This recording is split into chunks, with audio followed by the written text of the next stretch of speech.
What's up, nerds and nerdettes and wee little nerdlings all?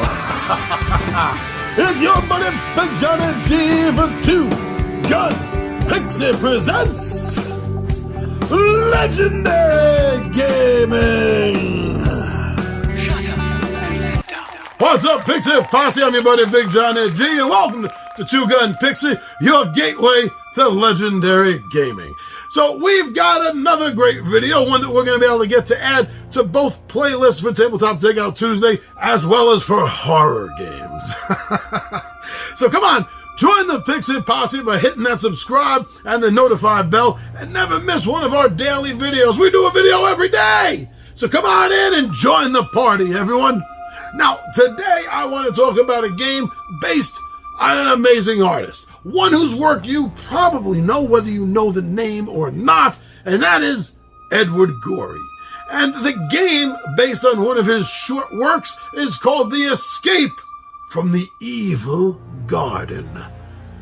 Now, Tabletop Takeout Tuesday is about bullet points while myself, my wife, our partner, two-gun pixie pal Tom Vulo, or one of the 20-sided warriors have enjoyed a game.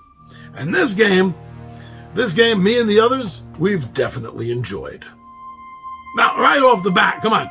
Being such a huge fan I am, a big fan, loving the work of Edward Gorey, I really think there could be, room in the marketplace for more board games based on some of his work. You have tongue-in-cheek, grim, horror. I want to say gory, but not gory as in bloody. I mean gory as in his style based on his name. Great gory style of horror that's fun, along the lines of Charles Addams and his early Addams Family comic strip. Very similar dark, fun aspects I find these two have, as well as the very distinctive artwork. And this board game has definitely kept both the feel and the art style true, I think, to Ed Gorey.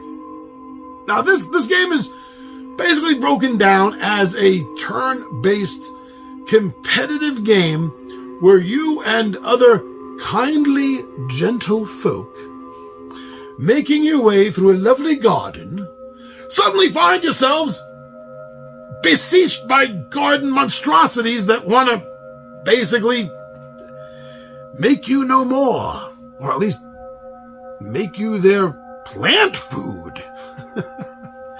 And the game is, as the title says, escaping this. So in the competitive mode, it has some light take that aspects to the game.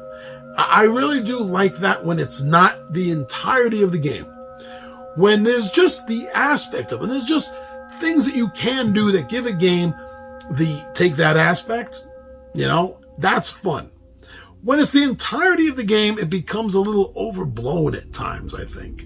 So this has a nice, light, little sprinkling, a little salting, you could say, of that mechanic of gameplay. And I appreciate that. But it's not the only thing you can do with this game. So yeah, at its core, it's designed and written as a one versus one. It's everyone on their own. Everyone on their own, trying to get out of the garden. Hopefully your friends make it. But if one of you have to become mulch for the plant, better them than you. Survival of the fittest. That's a good way to sum up this gory game. Edward Gorey game. Again, not visually gory at all. Please don't mix that up. This is a gory game for kids. But it is good for families. I find this game to be perfectly fine in line for families. Good family gory fun. Can we make use of this name anymore? We will. Oh, we will during this video. Now, as I said, that's one way of playing the game. You and everyone else is trying to get your asses out of that garden in one piece, hopefully. But there's another mode.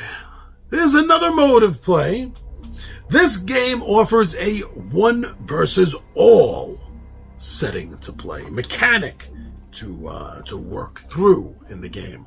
If you're not familiar, it's exactly what it says. One versus all.